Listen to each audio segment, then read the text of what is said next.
الحمد لله نحمده ونستعينه ونستغفره ونؤمن به ونتوكل عليه ونعوذ بالله من شرور أنفسنا ومن سيئات أعمالنا من يهده الله فلا مضل له ومن يضلله فلا هادي له ونشهد أن لا إله إلا الله وحده لا شريك له ونشهد أن سيدنا ومولانا محمدا عبده ورسوله قال الله سبحانه وتعالى أعوذ بالله من الشيطان الرجيم بسم الله الرحمن الرحيم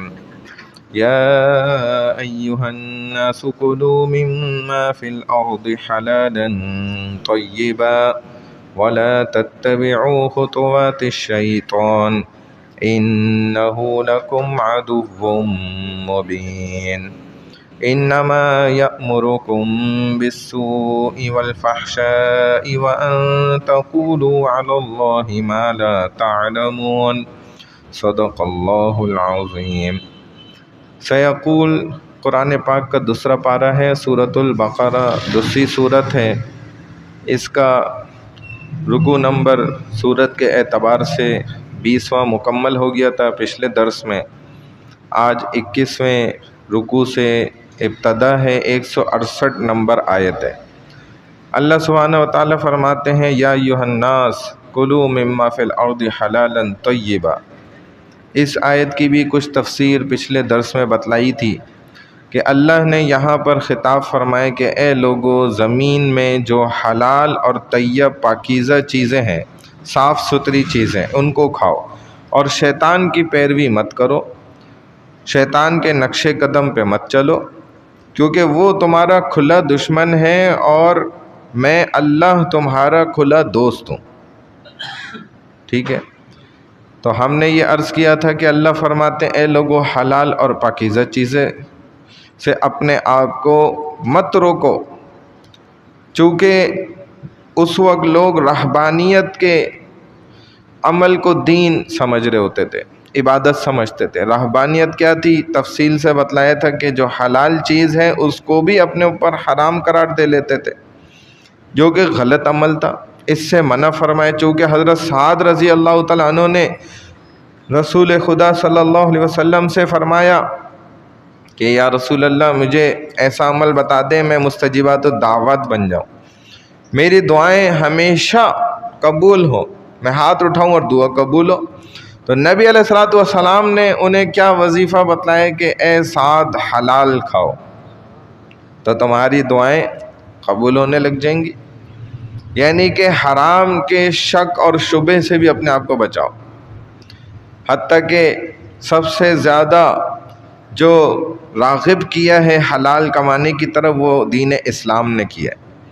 رسول خدا صلی اللہ علیہ وسلم نے فرمایا کہ اپنے ہاتھوں سے کماؤ، اور سارے انبیاء علیہ السلام نے اپنے ہاتھوں سے کما کے کھائے، حتیٰ کہ دوسروں کی کرائے پہ بکریاں بھی چرائیں، محنت مزدوری بھی کی۔ چنانچہ آپ نے فرمایا کہ ایک انسان جس کے ہاتھوں پہ گڈھے پڑے میں محنت مزدوری کرنے کی وجہ سے، قیامت کے روز اس کے ان ہاتھوں پر جہنم کی آگ بھی حرام کر دی جائے گی۔ تو یہ کیوں؟ کیونکہ دیگر فرائض کے بعد یہ بھی ایک اہم فریض ہے۔ دین اسلام کے دیگر فرائض جیسے نماز، روزہ، حج، زکوٰۃ، قرآن تلاوت، ذکر، علم، ان سب کے بعد کسب حلال حاصل کرنا بھی ایک فرض ہے۔ چنانچہ رسول اللہ صلی اللہ علیہ وسلم نے حلال کمانے کی طرف بلایا۔ ایک دفعہ تو آپ نے جوش میں آ کر اور ایسے آپ نے خطاب کیا اور قسم اٹھائی، قسم کھا کے رسول اللہ صلی اللہ علیہ وسلم فرمانے لگے کہ والذی نفس محمد بیدہ، کہ جس رب کے اللہ کے ہاتھ میں محمد صلی اللہ علیہ وسلم کی جان ہے، اس کی قسم کہ جو شخص ایک لقمہ حرام کا اپنے پیٹ میں ڈالتا ہے تو 40 دن تک اس کی نماز، اس کی کوئی عبادت، اس کی دعا، اس کا کوئی عمل قبول نہیں ہوتا۔ لیکن اس نے عبادات کرنی بھی ہیں، فرائض ادا بھی کرنے، بس ٹک لگ جاتا ہے فرشتوں کے رجسٹر میں کہ جی ہاں اس نے نماز پڑھ لی تھی، بس ثواب اجر کچھ نہیں، اس نے خود ضائع کیا۔ تو حرام لقمے سے نبی علیہ السلام نے ایسے غصے میں آ کے نا جلال میں اور فرمایا کہ جس کا گوشت حرام خون اس کا یا اس کا گوشت حرام غذا سے بن گیا، تو نبی علیہ السلام فرما رہے ہیں کہ اس کا تو زیادہ یہ مستحق ہے اس بات کا کہ یہ گوشت اور یہ خون جہنم میں جائے اور وہیں پر جلے۔ دیکھیں دونوں باتیں فرمائے۔ تو رزق حلال سے دعائیں قبول ہونے کا پتہ چل گیا، حرام سے دعائیں قبول نہیں ہوتی اس بات کا پتہ چل گیا۔ اب ایک شخص سے رو رو کر نبی علیہ السلام فرماتے ہیں دعائیں کرتا ہے، اور ایسے نظر آ رہا ہوتا ہے کہ اس کو تو ضرور عطا کیا جانا چاہیے، لیکن اس کا لقمہ حرام ہے تو کیسے اس کی دعا قبول ہوگی؟ اس کی دعا تو اس کے سر سے اوپر نہیں جاتی۔ اللہ نے فرمایا اپنے رسولوں کو بھی کیا کہ یا ایھا الرسل کلوا من الطیبات واعملوا صالحا، اپنے رسولوں کو اللہ تعالیٰ فرما رہے کہ پاکی والی چیزوں کو کھاؤ، نیک عمل کرو۔ تو اس میں بھی مناسبت ہے کہ جب پاکیزہ حلال چیزیں کھائی جائیں گی تو خود بخود کیا ہوگا؟ نیک اعمال کی توفیق بھی عطا ہو جائے گی۔ پھر فرمائے وَلَا تَتَّبِعُوا الشَّيْطَانَ، شیطان کی اتباع نہ کرو۔ تو حلال کو حرام کرنا یہ بھی شیطان کے نقش قدم پہ چلنا ہے، اور حرام کو حلال کرنا بھی اسی طرح ہے۔ زمانے جاہلیت میں کیا تھا کہ بہت سی چیزیں حلال تھیں جن کو وہ حرام قرار دے لیتے تھے اپنے اوپر، اور آج ہمارے زمانے میں کیا ہو رہا ہے؟ الٹا، کہ حرام چیزوں کو بھی اپنے اوپر حلال قرار دے لیا جاتا ہے اپنی مرضی سے۔ جیسے آپ خود دیکھتے ہیں کہ کئی محکموں کے اندر، اداروں کے اندر جہاں حلال روزی بھی لگی ہوئی ہے اور وقت پر آپ کی تنخواہ حاصل بھی ہو جاتی ہے، لیکن اس کے باوجود حرام کھانے کے اس قدر بے تاب ہوتے ہیں کہ حرام خوری کے بغیر ان کا دل ہی نہیں بھرتا، رشوت لیے بغیر انہیں اس کرسی پہ بیٹھنے کا مزہ ہی نہیں ملتا۔ عجیب حالات ہیں۔ تو ہمارے زمانے میں اب الٹ ہو گیا۔ اس زمانے جاہلیت میں وسیلہ یا حام جیسے جو ہے وغیرہ ان بتوں کے متعلق نام لے لیتے تھے اور چیزوں کو حرام کر دیتے تھے۔ کیسے حرام کو حلال بنا لیا جائے؟ ہمارے زمانے میں الٹ ہو گیا، ادھر یہ طریقے سوچے جاتے ہیں، کیونکہ اس میں حقوق العباد بھی ملوث ہے نا۔ جب سرکاری محکمے میں ایک شخص بیٹھا ہوا ہے اور رشوت کے بغیر، لین دین کے بغیر کام ہی نہ کرے، سڑک پہ کھڑا ہوا ایک سرکاری بندہ وہ رشوت کے بغیر آپ کی جان نہ چھوڑے، یا اسی طرح اور دیگر محکموں کے اندر سود کے لین دین کے بغیر جان ہی نہ بخشی جائے، اس کے بغیر آپ کا کاغذ ہی آگے کلیئر نہ کیا جائے، اس پہ تھپے نہ لگائے جائیں، اس پہ دستخط نہ کرے جائیں۔ پھر المیہ تو یہ ہے کہ رشوت کا لینے دینے والا، سود کا لین دین کرنے والا، بجائے اس ساری حرام خوری کے ہمارے معاشرے میں وہ نظریں جھکا کر چلتا ہوتا، وہ تو نظریں اٹھا کر چل رہا ہے، نظریں جھکا کے تھوڑی چل رہا ہے۔ تو آپ یہ حرکت دیکھیں، نظریں اٹھا کے چل رہا ہے، اور بجائے اس کے کہ لوگ اس سے نفرت کرتے، لوگ اس سے عزت کر رہے ہیں، اس کی عزت کر رہے ہیں۔ اب دیکھیں حرام سے اگر غور کریں تو صرف 2 لوگ ہی بچے ہوئے حقیقتاً۔ ایک تو وہ شخص کے واقعی جس کے دل میں اللہ کا خوف ہے، اللہ کا خوف اس کے دل میں، اور وہ گناہ سے خود بھی بچتا ہے، بچنا بھی چاہتا ہے۔ اگر یہ بچ جائے تو بچ جائے، ورنہ دوسرا وہی شخص بچ سکتا ہے کہ جس کا داؤ پیچ ہی نہ چلے، جس کے پاس کوئی سرکاری نوکری نہیں ہے، لیکن وہ بھی سوچتا ہے کہ کاش مجھے مل جاتی تو میں بھی کسی سے کم نہیں ہوتا، میں بھی سب کا چیمپئن ہوتا، کاش کہ میں بھی فلانے محکمے میں چلا جاؤں۔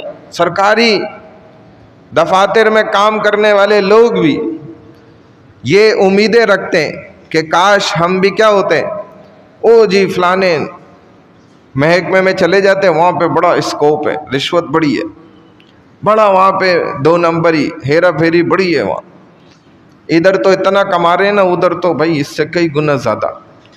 فلانے ادارے میں چلے جاتے ہیں نا، محکمے میں کسی طرح کوشش کرتا ہوں، اب کوششیں بھی کر رہا ہے۔ دیکھو اللہ نے حلال اچھی بھلی روزی لگائی ہوئی ہے، لیکن پھر بھی اس کو چین سکون نہیں ہے۔ یہ انسان کے اندر لالچ ہے، طمع ہے، جو اس کو کی جان لے کر ہی نا ڈبا کے اب کماتا کس کے لیے؟ اپنی اولادوں کے لیے، کہتا ہے اپنے بچوں کے لیے، اور کل کو یہی بچے اس کو پوجیں گے نہیں، اس کے لیے کوئی دعا نہیں کریں گے، نہ اس کو یاد کریں گے، نہ اس کا آخرت کا سامان بنیں گے، بھول جائیں گے وہ، اور ان کے لیے جو ہے نا بنا کے جا رہا ہے حرام، سمجھ رہے کہ اس میں کامیابی ہے۔ تو پہلی بات تو یہ کہ جو واقعی جن کے دل اللہ سے ڈرتے ہیں، حقیقت میں مصنوعی خوف خدا والا ہمارا والا نہیں، جو دکھاوے والا ہے، مصنوعی آرٹیفیشل، کہ جی میں بڑا اللہ سے ڈرتا ہوں، گناہ سے بچتا ہوں، تو یہاں پہ قسم اٹھائی جا سکتی ہے کہ واقعی وہ لوگ جو پورا موقع ملنے کے باوجود، ساری پاورز اور طاقتیں مل جانے کے باوجود، اور کرسی بڑی مل جانے کے باوجود، اور تمام فرائض وہ ادا کرتے ہیں، حقوق العباد میں ڈنڈی نہیں مارتے، اور پھر یہ حرام خوری سے بچ جائیں، بس سمجھ لیں کہ حقیقت میں ولی لوگ یہی ہیں، اور کوئی ولی نہیں ہے، کہ جس کے پاس ساری طاقتیں آ گئیں، پاورز آ گئیں، کرسی بھی اس کے پاس ہے، حرام کمانے اور بنانے کے کئی طریقے اس کے پاس ہیں، لیکن پھر بھی وہ غلط طریقے سے اپنے آپ کو روک لے، یہ ہے ولی آدمی، فرائض ادا کر رہے، لوگوں کے حقوق نہیں مار رہا، ڈنڈی نہیں مارتا، تو ایسے لوگ ولی ہیں جن کے سامنے حرام ہے، موقع بھی ہے، اور یہ اپنی کرسیوں کی پاور اور طاقت حاصل ہوتے ہوئے یہ سب کر سکتے ہیں، اس حرام خوری کے دور میں وہ بچ جائیں۔ تو ان لوگوں کو سلام ہے کہ جس دور میں حرام خوروں کو عزت بھی دی جاتی ہے، دنیا داروں کو تو چھوڑیں، دین داروں کو دیکھیں، نعت خوانی کا پروگرام ہے، اجلاس ہو رہا ہے بڑا، قرآن کی تلاوت کا مقابلہ ہے، اور جی حضور صلی اللہ علیہ وسلم کی جو ہے درود شریف کی محفل ہے، اور کرسی پر جو مہمان خصوصی صاحب بیٹھے ہوئے ہیں، وہ شہر کا جو ہے نا سب سے بڑا حرام خور آدمی ہے، اس کو مہمان خصوصی بنائے۔ یہ دیکھیں وجہ صرف کیا ہے؟ پیسہ، پیسے کی طاقت، اکڑ۔ تو یہ ایک ہمارے یہاں کلچر اور ثقافت بن گئی، ایک پہچان بن گئی ہماری، اور یہ ایمان کا کیا ہے؟ آخری درجہ تھا، اضعف الایمان، جو رسول اللہ صلی اللہ علیہ وسلم نے فرمایا نا کہ برائی کو اپنے ہاتھ سے روک دو، اگر تمہارے سامنے ہو رہی ہے تمہاری طاقت ہے، ہاتھ سے نہیں روک سکتے، زبان سے روک دو، زبان سے نہیں روک سکتے، دل میں برا جانو، جبکہ ادھر کیا ہو رہا ہے؟ ہاتھ سے روکنا دور کی بات، زبان سے روکنا دور کی بات، دل سے برا جاننا دور کی بات، بلکہ اس برائی والے کو اچھا سمجھا جا رہا ہے، تبھی تو اونچائی پہ بٹھایا گیا۔ مہمان خصوصی صاحب ہیں جی، جو علاقے کا سب سے بڑا خطرناک حرام خور آدمی ہے، رشوت خور، سود خور آدمی ہے۔ یہ ہمارے زمانے کا کیا بن گیا؟ ثقافت بن گئی، کلچر بن گیا جی۔ یہ دیکھو برائی کو اچھائی کی نظر سے الٹا دیکھا جا رہا ہے، تو یہ ایمان کوئی درجہ بچا؟ ادھر تو سب درجے ختم ہو گئے۔ یہ تو برائی کو ہم برائی بھی نہیں سمجھ رہے، برے آدمی کو برا بھی نہیں سمجھ رہے، اس کو اچھا سمجھ رہے کہ جی یہ پیسہ بہت ہے ان کے پاس، اس لیے ان کی جی عزت کرنا بہت ضروری ہے۔ تو رشک بھری نگاہوں سے بلکہ اسے دیکھا جا رہا ہے کہ کاش اس کی جگہ ہم ہوتے، کاش یہ ہمیں موقع مل جاتا، ہمیں حاصل ہو جاتا۔ تو فرمائے شیطان کے نقش قدم پر مت چلو، شیطان تمہارا کھلا دشمن ہے، اور میں اللہ تمہارا کھلا دوست ہوں۔ تو دوست کی بات مانو، دشمن کی بات نہ مانو، حرام نہ کھاؤ، اس کا انجام ورنہ برا ہو جائے گا۔ فرمائے انما یأمرکم بالسوء والفحشاء، شیطان تو تمہیں صرف برائی اور گندگی کی تلقین کرے گا، شیطان گناہوں کی دعوت دیتا ہے، اور اگر کبھی شیطان اچھائی کی تلقین بھی کر دے نا، بعض دفعہ شیطان بھی اچھائی کی تلقین کرتا ہے انسان کو، لیکن اس کے پیچھے اس کا مقصد اچھا نہیں ہوتا۔ بعض دفعہ شیطان بھی اچھائی کی طرف انسان کو بلاتا ہے، بعض دفعہ شیطان اچھائی کی تلقین کرتا ہے۔ آپ حیران ہو رہے ہوں گے یہ کیسے ہوتا ہے؟ جیسے بہت سے لوگ ایسے بھی ہیں کہ حلال کماتے ہیں، شیطان کہتا ہے کہ تم تو بہت بڑی عبادت میں لگے ہوئے ہو، ارے صاحب اس شخص کو دیکھو کیسے حرام خوری میں ملوث ہے، کیسے رشوتیں لے کے اپنے بچوں کو کھلا رہے حرام لقمے، کیسا بڑا سود خور آدمی، آپ تو ماشاءاللہ دیکھو حلال کماتے ہو۔ شیطان کہتا ہے کہ تم تو بڑی عبادت میں لگے ہوئے ہو پہلے سے، تمہیں کوئی نماز پڑھنے کی ضرورت ہی کوئی نہیں ہے، نماز پڑھنے کی کیا ضرورت ہے آپ؟ اور حضور صلی اللہ علیہ وسلم نے فرمایا ہے کہ ویسے ہی یہ حلال قصب حلال کمانا یہ تو بڑے فرائض میں سے ایک اہم فریضہ ہے، تم نے تو سنی بھی ہے یہ حدیث، لہذا نماز پڑھنے کی تمہیں تھوڑی کوئی ضرورت ہے، کچھ مسئلہ نہیں ہے تمہارا، تم پہلے اتنی بڑی عبادت میں لگے ہوئے۔ تو ایک اچھا کام ڈال کے جو ہے نا اب دوسری اچھائی سے، بڑے اچھے کام سے جو کہ فرض ہے حالانکہ اس سے پہلے، اس سے روک دیتا ہے شیطان۔ شیطان کا بہکانے کے طریقے بھی الگ الگ ہیں۔ کہتے ہیں جاہل کو بہکانے کا طریقہ الگ ہے، عالم کو مولوی کو بہکانے کا طریقہ الگ ہے، اسی طرح صوفی شخص کو بہکانے کا طریقہ الگ ہے، حکمرانوں کو بہکانے کے طریقے اس کے الگ ہیں۔ تبھی تو مفتی شفیع عثمانی صاحب رحمہ اللہ نے، اللہ ان کی درجات کو بلند فرماتے تھے کہ عالم کا مولوی کا شیطان بھی مولوی ہوتا ہے، اور مقصد اس بات کا کہ مولوی پر جس شیطان کا اثر چلے گا وہی ہوگا جو اس کو ہدایت کے راستے سے ہٹانے کے سارے حربے اور طریقے بھی جانتا ہوگا، یعنی کہ اس کو بھی جو ہے نا پورا درس نظامی پڑھ کے مولوی بننا پڑتا ہے۔ اور برائی سو جو یہاں پہ فرمائے نا بالسوء برائی، جس سے شریعت نے بھی منع کیا ہو اور عقلاً بھی وہ ناپسندیدہ ہو، اور سو برائی وہ ہوتی ہے جو چھوٹی برائی ہے جو انسان اکیلے میں کرے یا چھپ کر کرے، اور فحشا وہ برائی ہوتی ہے جو چھپ کر نہیں کرے بلکہ کھل کر کرے۔ جیسے گندگی جب تک ایک پائپ لائن سے چھپتے ہوئے جا رہی ہے تو کسی کو تکلیف نہیں ہے، کسی کو کوئی مسئلہ نہیں ہے، جہاں وہ لیک ہو گئی اب سب کو تکلیف ہے۔ اللہ بھی انسان کی چھوٹی برائیوں کو جو چھپ کر کر رہے ہیں نا بہت ڈھیل دیتے ہیں، معاف کرتے جاتے ہیں، چھوڑتے جاتے ہیں، درگزر کرتے رہتے ہیں۔ جب وہ کھل کر سامنے آ کر کرتا ہے نا، پھر جیسے ہم جہاں پہ گندگی ہو جائے تو جھاڑو مارتے ہیں نا، صفائی کرتے ہیں، تو پھر اللہ کو بھی صفائی کرنا آتی ہے۔ اللہ سے بہترین صفائی کرنے والا کون ہے؟ تو پھر اللہ عذاب بھیج کر صفائی بھی کرتے ہیں، الگ الگ انداز ہے۔ تو جس کو عقل نے برا نہ کہا ہو وہ فحشا ہے، لیکن شریعت نے اس کو برا کہا ہے۔ اور عقل سے بھی بڑی چیز اس زمانے میں بھی کیا ہے بھائی، اور ہر زمانے میں وہ شریعت ہی ہے۔ اور چھوٹا گناہ بڑا گناہ یہ فرق میں نے بتا دیا، بدی اور بے حیائی کا۔ اللہ فرماتے ہیں کہ وَأَن تَقُولُوا عَلَى اللَّهِ مَا لَا تَعْلَمُونَ، اور تم اللہ پر ایسی باتیں کہتے ہو کہ جن کا تم کو علم بھی نہیں ہے، تم اس بات کا علم بھی نہیں رکھتے۔ اگر کسی کتاب میں تمہارے پاس کوئی دلیل موجود ہے تو ہمیں بھی دکھا دو بھائی وہ دلیل، تاکہ ہم تمہاری بات کو تسلیم کر سکیں۔ تو ایسی باتیں نہ کہو کہ جس کا تمہیں علم ہی موجود نہیں ہے تمہارے پاس۔ اللہ کے متعلق ایسی بات کرنا یہ بہت خطرناک ہے۔ فرمایا اسی طرح وَإِذَا قِيلَ لَهُمُ اتَّبِعُوا مَا أَنزَلَ اللَّهُ قَالُوا بَلْ نَتَّبِعُ مَا أَلْفَيْنَا عَلَيْهِ آبَاءَنَا أَوَلَوْ كَانَ آبَاؤُهُمْ لَا يَعْقِلُونَ شَيْئًا وَلَا يَهْتَدُونَ، اور جب ان سے کہا جاتا ہے کہ اتباع کرو اس کی جو اللہ نے نازل کی ہے، تو کہتے ہیں کہ ہم اتباع کریں گے اس کی جس پر ہم نے اپنے آباء و اجداد کو پایا۔ تو یہ اندھی تقلید کرنا چاہتے ہیں۔ تقلید کس کو کہا جاتا ہے؟ کہ آنکھیں بند کر لی جائیں اور کسی کے پیچھے چلتا رہے، اب اس کا ہاتھ پکڑ لے، دامن پکڑ لے، یا اس کے ساتھ اپنے آپ کو باندھ لے، بس آنکھیں بند کر کے وہ جدھر چلے یہ بھی ادھر چلے۔ اس کو کیا کہا جاتا ہے؟ اندھی تقلید کرنا۔ تقلید کرنا کہتے ہیں پیچھے چلنے کو۔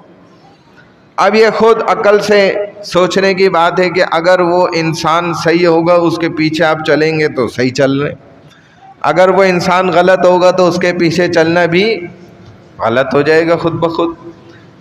یہی تقلید کی بات یہاں پر ذکر کی جا رہی ہے کہ یہ بہت سے لوگوں کے گمراہی کا ذریعہ بنی ہے۔ کفر و شرک پر سب سے بڑی دلیل ان کے پاس یہی ہوتی تھی کہ ہمارے آباء و اجداد ایسا کرتے تھے، لہذا ہم بھی ایسے ہی کرتے، چونکہ ہمارے بڑے ایسا کرتے تھے۔ یہ ان کے پاس بڑی دلیل ہے، قرآن میں اکثر یہ ذکر کیا جاتا ہے۔ آپ ان کو کتنی ہی آیات اور دلیل سنائیں وہ نہیں مانیں گے۔ یہ اندھی تقلید کیا ہے؟ دو قسم کی ہوتی ہے، ایک کہتے ہیں تقلید مذموم اور دوسری ہوتی ہے تقلید ممدوح۔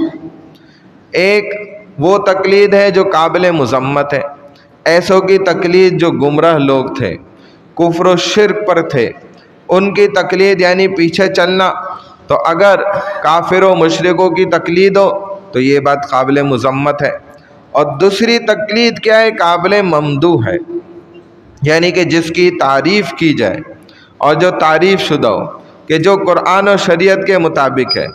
تقلید یہ ہے کہ کسی کی بات کو بغیر دلیل کے مان لینا اور اس کے پیچھے چلنا شروع کر دینا۔ تو دنیا میں 4 ائمہ حضرات رحمہم اللہ کی تقلید بہت زیادہ مشہور ہے، آپ سنتے رہتے ہیں ان حضرات کے متعلق، لیکن اس پر بعض فتنہ پرور لوگوں نے فتنہ بھی پھیلائے ہیں۔ وہ کیا کہتے ہیں کہ ان کی تقلید گمراہی ہے۔ کیوں؟ کیونکہ کتاب و سنت کے خلاف ہے، جبکہ یہ بات حقیقت نہیں ہے۔ ان کی ہر یا کوئی ایک بات بھی قرآن و حدیث کے اگر خلاف ہو تو وہ خود یہ بات اپنی زندگیوں میں کہہ کر جا چکے ہیں کہ اگر تمہیں ہماری کوئی ایک بات قرآن و حدیث کے خلاف نظر آئے تو ہماری بات کو دیوار پہ مار دینا، لیکن قرآن و حدیث کی بات کو لینا۔ تو اس بات کا مطلب کیا ہوا کہ وہ سنت کے خلاف ہیں، یوں کہتے ہیں۔ تو وہ خود کہہ رہے ہیں کہ بھائی ہماری بات کو دیوار پہ ماننا، گویا ہر بندہ مقلد ہے۔ اگر ہم غور کریں نا، چونکہ ہم خود تو علم پڑھے ہوئے نہیں ہیں، نہ سیکھے ہوئے، نہ ہم بالکل علم کے ماہر ترین لوگ ہیں، تو بعض لوگ ساتھی یہ کہتے ہیں کہ ہم بھائی غیر مقلد ہیں، ہم کسی کی تقلید نہیں کرتے، ہم کسی کے پیچھے نہیں چلتے۔ تو حقیقت میں یہ بھی غیر مقلد نہیں ہوتے، بس فرق کیا ہے؟ اس بات کا ہے کہ ہم دوسری اور تیسری صدی کے لوگوں کی تقلید کرنے والے، ان اماموں کی تقلید کرتے ہیں، ان کے پیچھے چلتے ہیں، اور یہ لوگ 15ویں صدی کے اپنے محلے کے امام کے قول کی تقلید کر رہے ہوتے ہیں۔ اسی کی بات سن کر تو یہ غیر مقلد بنے ہوتے ہیں، اس سے پہلے تو ان کو خود نہیں پتہ ہوتا کہ تقلید کیا ہوتی ہے اور غیر مقلد کون ہوتا ہے، تقلید کیا ہے اور غیر تقلید کیا ہوتا ہے۔ تو اگر یہ جو شخص کہہ رہا ہے کہ میں تقلید نہیں کرتا، تو کیا اس نے، آپ غور کریں، پورا قرآن کا تحقیق کر لی ہے؟ اس کا تحقیقی نظر سے قرآن کا پورا مطالعہ اس نے کر لیا ہے؟ کیا یہ سارے ابواب فقہ کے، شریعت کے جو ہیں ان پر اس کو مکمل عبور حاصل ہے، مہارت حاصل ہے؟ تمام احادیث کو اس نے اجتہادی نظر سے ہر انداز سے پیرائی سے دیکھ لیا ہے، یہ سارا کچھ علم حاصل کر چکا ہے، جبکہ ایک شخص تو یہ سب حاصل کر بھی نہیں سکتا۔ تو ہرگز ایسا نہیں ہے، اور تقلید نے امت کو بہت بڑے فتنے اور گمراہیوں سے بھی بچایا ہوا ہے، اگر ہم غور کریں نا۔ ورنہ اگر ہر فرد کو اجازت دے دی جائے کہ جو تمہیں دین میں آسان لگتا ہے وہ کر لو، جس بات پر تمہیں قرآن و حدیث سے سمجھ آتی ہے، قریب لگتی ہے، تم جو سمجھ لیتے ہو اس کو اختیار کر لو، تو پھر تو ہر شخص آسانی کو تلاش کرے گا، کیونکہ دین میں لوگ مشکل کو نہیں ڈھونڈتے، آسانی کو ڈھونڈتے۔ 4 رکعت کی 2 ہو جائیں کسی طرح، 20 رکعت تراویح کسی طرح سے 4 یا 8 میں نمٹ جائیں۔ اسی طرح اگر 3 طلاق دے دیے تو بس کسی طرح 1 ہو جائے، ہر چیز میں اپنا فائدہ ہو جائے۔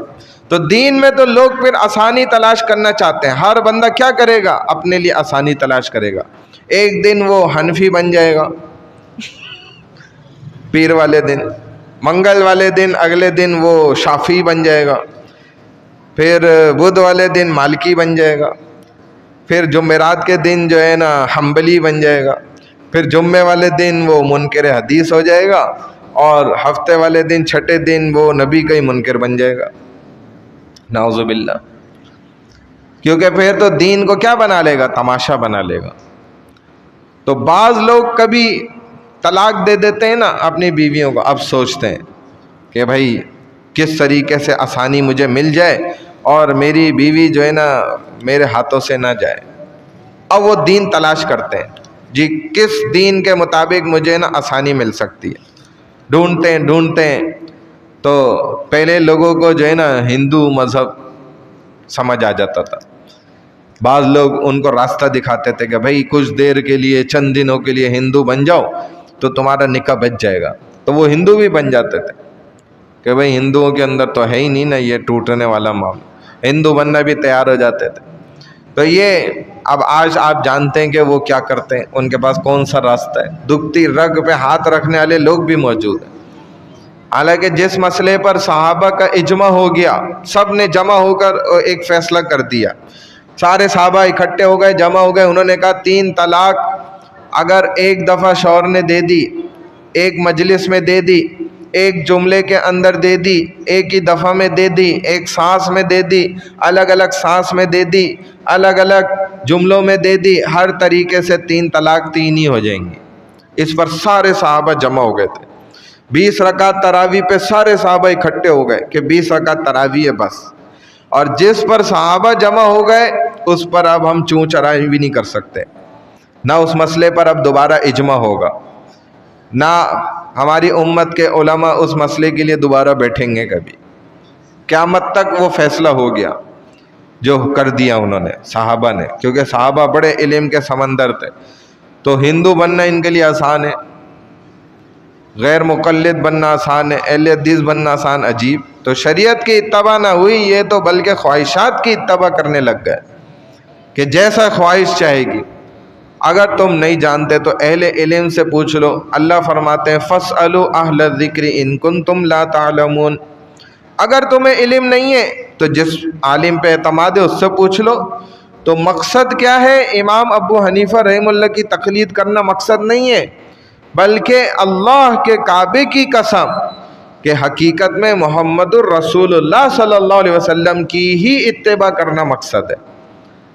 ابو حنیفہ نے تو خود محمد صلی اللہ علیہ وسلم کی اتباع کی ہے، اور بس ہم اس حد تک اتباع کرتے ہیں.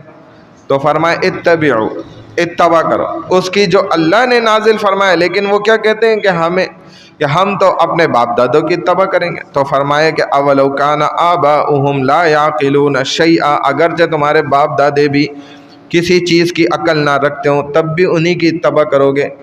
ان کو عقل سمجھ ہی نہیں تھی، وہ ہدایت کے راستے پر نہیں تھے، تو کیا پھر بھی تم انہی کی اقتداء کرو گے؟ بہت سے لوگ اس آیت کو تقلید کی اتباع کرنے سے انکار کا ذریعہ بناتے ہیں. کیسے کہ وہ کہتے ہیں کہ جب ان سے کہا جاتا ہے قرآن کی اتباع کرو تو وہ کہتے تھے کہ ہم اپنے آباء و اجداد کی اتباع کریں گے. تو یہ کہنے والے مشرکین ہیں، یہ مشرکین کا کام ہوا نا.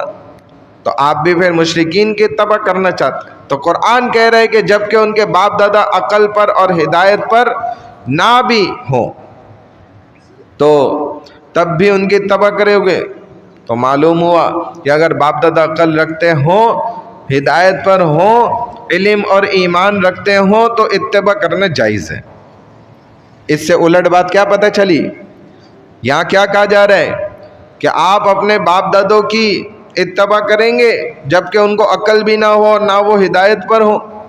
تو اس کو الٹ کر دیں تو کیا ہو جائے گا کہ اچھا آپ کے باپ دادے اگر عقل رکھتے ہوں، ہدایت کے راستے پر ہوں، علم رکھتے ہوں تو پھر تو اتباع ان کی کرنا صحیح ہے نا. نہیں سمجھ آ رہی بات؟ قرآن کیا کہہ رہے کہ آپ کے بڑے جو گزرے وہ عقل نہیں رکھتے تھے، ان کے پاس عقل نہیں تھی اور وہ ہدایت پر بھی نہیں تھے، پھر بھی آپ چاہتے ہو کہ ان کی اتباع کرو، ان کے پیچھے چلو. تو یہ غلط بات ہے نا. قرآن کہہ رہے یہ غلط ہے. تو اس کو الٹ کر لیں تو صحیح ہو جائے گی نا بات کہ اگر وہ عقل مند تھے باپ دادے اور ہدایت کے راستے پہ چل رہے تھے، سمجھ بوجھ تھی، تو پھر اتباع کرنا تو ان کی ٹھیک ہوا نا. قرآن خود یہ پھر تو پتہ چلا کہ آیت نمبر 170 قرآن کی یہ تقلید کے اس بات کے اندر ہے کہ ثابت کر رہی ہے خود یہ آیت کہ تقلید اس کی جا سکتی ہے جو خود ہدایت پر تھا، خود عقل مند تھا اور اس کے پاس علم تھا۔ وَمَثَلُ الَّذِينَ كَفَرُوا كَمَثِلِ الَّذِي يَنْعِقُ بِمَا لَا يَسْمَعُ إِلَّا دُعَاءً وَنِدَاءً، فرمایا کہ مثال ان لوگوں کی کہ جنہوں نے کفر کیا ان لوگوں کی سی ہے جو پکار رہا ہے ایسی چیز کو جو نہ سنتا ہے نہ کچھ پتہ چلتا ہے اس کو مگر دعا اور ندا ہے۔ یعنی حضور صلی اللہ علیہ وسلم ان کفار کو سمجھانے کی کوشش کرتے، صحابہ اکرام ان کو سمجھاتے، کوشش کرتے پوری، لیکن یہ سمجھنے کو ہی تیار نہیں کہ جیسے جن لوگوں کو ان میں سے ایسے بھی تھے کہ کچھ تو سمجھ جاتے تھے، لیکن بہت سے ایسے بھی تھے جو کچھ نہیں سمجھتے تھے، سنتے ہی نہیں تھے، جیسے جانور ہوتے بس نہیں سمجھتے۔ نبی علیہ الصلوۃ والسلام بھی سمجھا رہے ہیں، نبی اللہ کا سمجھا رہے نہیں سمجھ رہے۔ تو کافروں کی مثال جانوروں کی طرح ہے کہ جانور کو آواز دو تو آواز اس کو پتہ تو چلتی ہے لیکن وہ سنتا نہیں ہے، مانتا نہیں ہے۔ بلکہ آج تو بہت سے جانور ایسے ہیں کہ ان کو ٹرین کر دیا جاتا ہے تو وہ بات سننے لگ جاتے ہیں۔ سرکس میں آپ دیکھ لیں، شیر کو ٹرین کر دیا جاتا ہے تو وہ ڈنڈے کے اشارے پہ جو ہے نا کیسے ناچ رہا ہوتا ہے، شیر جیسا جانور جو بادشاہ ہے جانوروں کا۔ ایسے آپ ڈولفن مچھلی کو دیکھیں، سیٹی بجاتے ہیں اور وہ تماشا شروع کر دیتی ہے، کھیل شروع کر دیتی ہے، پانی کی حالانکہ مچھلی ہے وہ۔ طوطوں کو دیکھ لیں کیسے زبان ٹر سیکھ لیتے ہیں انسانوں کی اور بولنا شروع کر دیتے ہیں، کرتب دکھاتے ہیں۔ تو یہاں اللہ نے لفظ استعمال کیا ینعقو، نعوق، نعوق کہتے ہیں چرواہے کا بکریوں کو پکارنا، ڈانٹنا، چیخ کر، زور سے آواز دے کر، اس کا استعمال زور سے چیخ کر بلانے کے لیے ہوتا ہے۔ تو چرواہا جیسے آواز دیتا ہے، چیخ کر پکارتا ہے، بلاتا ہے، اگر کوئی بکری دور نکل جاتی ہے تو چرواہا کیا چاہ رہا ہوتا ہے کہ بھائی یہ واپس آ جائے یا کم از کم رک جائے۔ ایسے ہی ایک کوا ہے تو کوے کی آواز جیسے کائیں کائیں ہوتی ہے، زور کی تیز آواز ہوتی ہے۔ ایک بندے کے متعلق وہ کسی نے ویڈیو کشی کری، دور سے بنایا کہ اس نے کوے کی آواز نکالی اور سارے کوے 10-15 سیکنڈ میں جمع ہو گئے۔ جیسے آپ نے دیکھا ہوگا نا کسی کوے کو کوئی تکلیف ہو جائے اگر تو ایک کوا شور مچاتے سارے جمع ہو جاتے ہیں، بھائی ادھر جو ہے ایمرجنسی ہے فوراً پہنچو۔ تو ایسے اس نے آواز نکالی تو کوا جیسا چالاک پرندہ جو اتنا عقل مند ہوتا ہے، ہوشیار، لیکن وہ اس کو بھی دیکھو انسان نے کیسا بیوقوف بنایا۔ وہ سارے کوے جمع ہوئے، اس نے بولا تو دیکھنا ابھی کوے سارے جمع ہو جائیں گے، آواز نکالی سارے کوے، لیکن کوے کی بھی جو نانی ہے نا وہ کوئل ہے، اور کوئل کیا کرتی ہے اپنا انڈا دے کے اس کے گھونسلے میں چھپکے سے ڈال کے چلی جاتی ہے۔ اب کوئی صاحبہ جو ہے نا اس کو سیکھ رہی ہے، بچہ جب نکل جاتا ہے تھوڑا بڑا ہوتا ہے، کلر تو اس کا بھی کالا ہی ہوتا ہے، بلیک ہوتا ہے، لیکن جب تھوڑا بڑا ہوتا ہے سائز مختلف ہوتا ہے تب تک وہ اڑنے کے قابل ہو چکا ہوتا ہے کوئل کا بچہ یا بچی، اور جب تک پتہ چلتا ہے وہ بھاگ جاتی ہے۔ تو کہتے ہیں کوئل بھی اس کی نانی ہے۔ تو اب جیسے ان کو آواز دو تو وہ سنیں گے تھوڑی۔ اب کافر لوگ بھی ایسے ہی ہیں، نہیں سنتے۔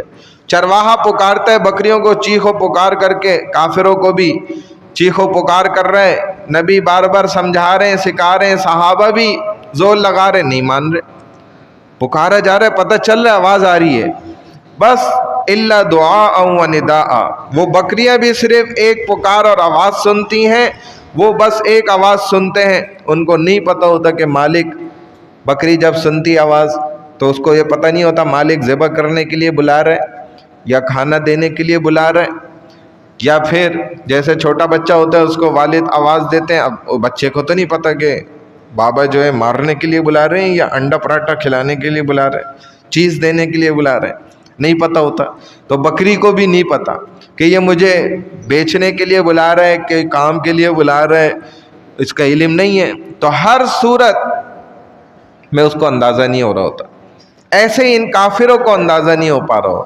صم بکم عمی، وہ بہرے ہیں، گونگے، اندھے ہیں، دلیل کی کوئی بات کسی ذریعے سے نہیں سننے کو تیار، نہ سمجھتے، لا یعقلون، وہ عقل ہی نہیں رکھتے، یہ دلیل کی بات نہیں سنتے، یہ لوگ عقل سے کام نہیں لیتے، یہ جانور سے بھی گویا بدتر ہے۔ جانور تو پھر بھی کچھ سیکھ سمجھ لیتے ہیں، نہیں یہ تو تیار ہی نہیں۔ یا ایھا الذین آمنوا کلوا من طیبات ما رزقناکم واشکروا للہ ان کنتم ایاہ تعبدون۔ مفسرین کے مطابق یہاں تک سورہ بقرہ کے 2 نصف ہیں، آدھے آدھے، نصف کہتے ہیں آدھا کو۔ آیت نمبر 171 تک نصف اول تھا، یعنی کہ آدھا حصہ گزرا، جس میں قرآن کے حامیوں اور مخالفوں کا تذکرہ ذکر گزرا، اور نصف ثانی دوسرا آدھا حصہ آیت نمبر 172 یہاں سے شروع ہو رہا ہے، جس میں عملی زندگی سے تعلق رکھنے والے شرعی احکامات کا بیان ہوگا۔ اور پہلا حکم جو اس میں بیان ہو رہا ہے ابھی یہاں سے، وہ یہ ہے کہ اے ایمان والو، کھاؤ ان پاکیزہ چیزوں میں سے جو تمہیں دے رکھی ہیں۔ پچھلی آیت نمبر 168 میں بھی اس طریقے سے ملتا جلتا ذکر گزرا تھا، جدھر اللہ سبحانہ وتعالیٰ فرما رہے ہیں کہ یا ایھا الناس کلوا مما فی الارض حلالا طیبا، اے لوگو کھاؤ ان چیزوں میں سے جو زمین میں ہیں، حلال پاکیزہ چیزیں۔ تو اس آیت اور اس آیت میں فرق کیا ہے؟ خطاب کرنے کا، یعنی کہ متوجہ کرنے کا۔ وہاں کیا لفظ استعمال کیا اللہ سبحانہ وتعالیٰ نے؟ سارے انسانوں کو خطاب کیا، ناس، یا ایھا الناس فرمائے، اور یہاں پر خاص ایمان والوں کو اللہ ذکر فرما رہے کہ یا ایھا الذین آمنوا، ارے اے میرے بندو، ایمان والو۔ اب یہ خطاب کرنے کا فرق ہے۔ کھاؤ ان پاکیزہ چیزوں میں سے کہ جو ہم نے تمہیں دی ہیں، تو حلال پاکیزہ چیزوں سے اجتناب کرنا کوئی بزرگی نہیں ہے، کوئی دینداری اور عقل مندی نہیں ہے، اور جہاں کھانے کا حکم دیا جاتا ہے وہاں اس چیز کو استعمال کرنے کا بھی حکم خود بخود مل جاتا ہے۔ جب یہ کہا جاتا ہے کہ یہ چیز حلال ہے، اس کا مطلب ہوتا ہے یہ چیز آپ استعمال بھی کر سکتے ہیں کسی بھی طرح سے، کھانے پینے میں بھی اور جیسے اوڑھنے بچھونے میں بھی، یعنی تمام حلال چیزیں بھی۔ جیسے کہا کہ بھائی اگر یہ گائے حلال ہے تو اس کا مطلب کیا ہوگا کہ اس کا گوشت بھی حلال ہے، اس کی کھال بھی طریقے سے آپ دباغت دے لیں تو اس کا اگر کوئی موٹا اپنا بنا لیں اوڑھنے کے لیے، سردی سے بچنے کے لیے بچھونا یا کچھ بھی، تو وہ بھی حلال ہے، یہ اس کا مطلب ہوگا۔ اسی طریقے سے تمام حلال چیزیں استعمال بھی کر سکتے ہو۔ اور واشکروا للہ، اللہ کا شکر ادا کرو، ان کنتم ایاہ تعبدون، اگر تم صرف اسی کی بندگی کرتے ہو۔ جیسے کہ حدیث قدسی میں بھی اللہ سبحانہ وتعالیٰ فرماتے، حدیث قدسی کیا ہے کہ اللہ نے اپنے رسول صلی اللہ علیہ وسلم سے کوئی بات فرمائی، اللہ کے رسول صلی اللہ علیہ وسلم نے صحابہ کو ذکر فرمائی۔ اللہ فرماتے ہیں کہ انی والجن والانس فی نبأ عظیم اخلق ویعبد غیری وارزق ویشکر غیری۔ کیا مطلب؟ کہ میرا اور جنوں اور انسانوں کا معاملہ بھی بڑا عجیب ہے۔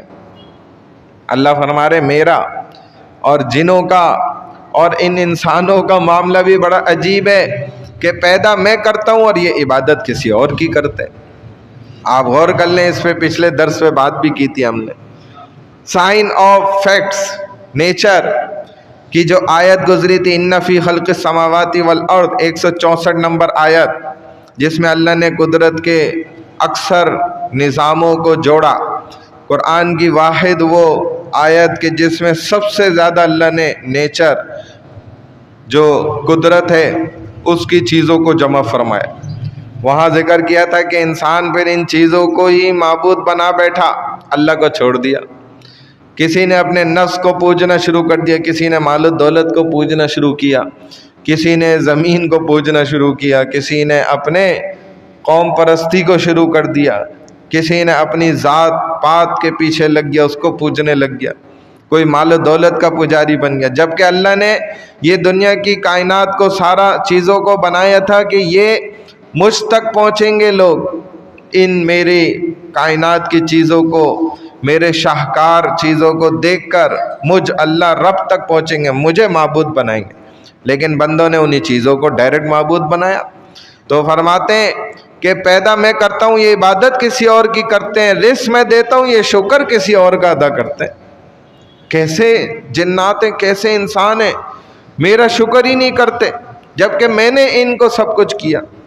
تو فرمایا قرآن میں بہت جگہ پر شکر ادا کرنے کا حکم دیا گیا۔ شکر ادا کرنے پر فرمایا رسول اللہ صلی اللہ علیہ وسلم نے کہ بندہ کھاتا ہے اور شکر ادا کرتا ہے تو ایسا ہے جیسے اس نے روزہ رکھا ہوا ہے، اس کو ایسے ثواب اجر ملتا ہے، نفلی روزہ ایسے ثواب ملتا ہے۔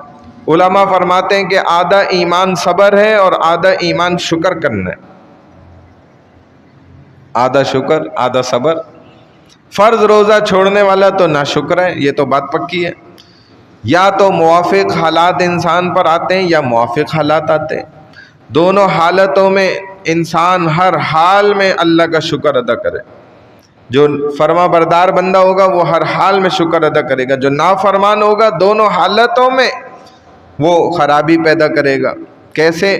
موافق جو حالات ہوں گے جس میں اللہ کی ساری نعمتیں مل رہی ہوں گی تو تکبر میں آ جائے گا کہ دیکھو میں طاقتور ہوں، میں نشے میں آ جائے گا، اور مخالف حالات میں ناشکری میں اتر آئے گا، بے صبری بے چینی اس کے اندر آ جائے گی۔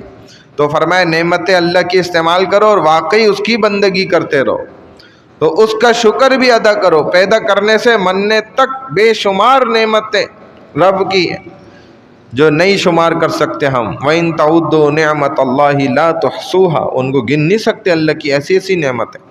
فرمایا انما حرم علیکم المیتۃ والدم ولحم الخنزیر وما اہل بہ لغیر اللہ، بے شک تم پر صرف حرام کر دیا مردار جانور کو، خون کو، اور خنزیر کا گوشت، اور وہ جانور جو غیر اللہ کے لیے نامزد کیا گیا ہو۔ تو کیا صرف یہی 4 چیزیں حرام ہیں؟ باقی جو اتنی اور بھی بہت سی چیزیں کیا وہ حرام نہیں ہیں؟ تو بات یہ ہے کہ مشرکین نے حقیقت میں بہت سے جانوروں کو از خود حرام قرار دیا ہوا تھا، یا حرام قرار دے لیتے تھے خود سے۔ جانور حلال ہوتا تھا لیکن کسی واقعے کی بنیاد پر یا کسی بت کو خوش کرنے کے لیے اس کو حرام کر لیتے تھے، اس کے نام پر اس کو چھوڑ دیتے تھے، پھر اس کا گوشت بھی کھانا ان کے لیے منع ہوتا تھا۔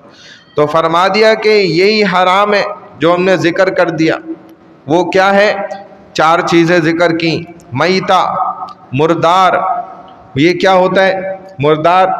کہ جن کو شرعاً ذبح کرنا ضروری ہوتا ہے، تو وہ اگر بغیر ذبح کیے مر گیا وہ جانور تو وہ حرام ہو گیا، مردار ہو گیا۔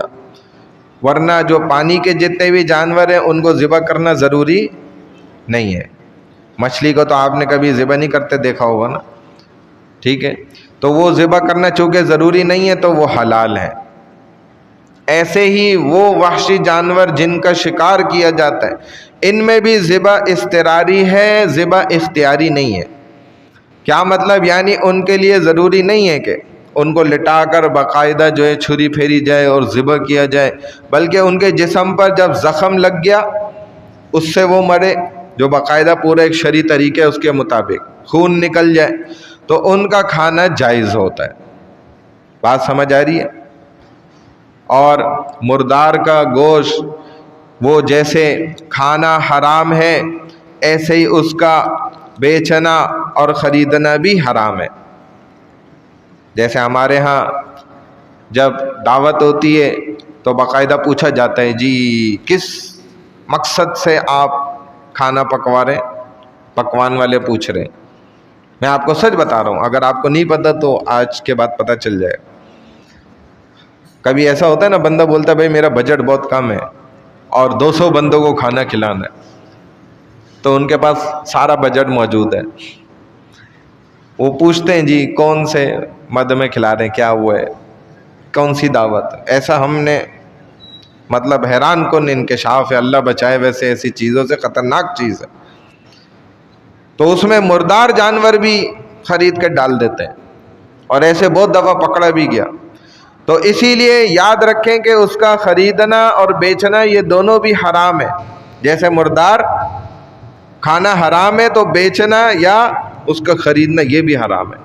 البتہ اس کی ہڈی اور بال جو ہے نا یہ پاک ہوتے ہیں، اگر خاص انداز سے، یا اس کے جبڑے دانت جو ہیں ان کو دباغت دے کر پاک کر لیا جائے تو وہ پاک ہے۔ اور خون سے مراد یہاں پر بہنے والا خون ہے، جس کو دم سیال یا دم مسفوح، قرآن میں دم مسفوح بھی کہا گیا ہے، بہتا ہوا خون۔ یہ جو گوشت کے ساتھ خون لگا ہوا ہوتا ہے بعض اوقات نا، وہ خون حرام نہیں ہے، اگر وہ کسی نے کھا لیا تو وہ گناہ گار نہیں ہے، نہ وہ حرام خون ہوتا ہے۔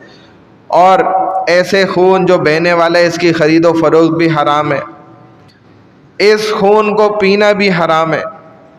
بعض لوگ اونٹ کا خون جمع کرتے ہیں، یہ بقرعید آئے گی آپ دیکھیں گے، اونٹ نہر کرتے وقت وہ جی بالٹیاں خون کی نا گرتے ہوئے بھر رہے ہوتے ہیں اونٹ کی، اور اس سے نا نہاتے ہیں گھر جا کے، جسم پہ لگاتے ہیں۔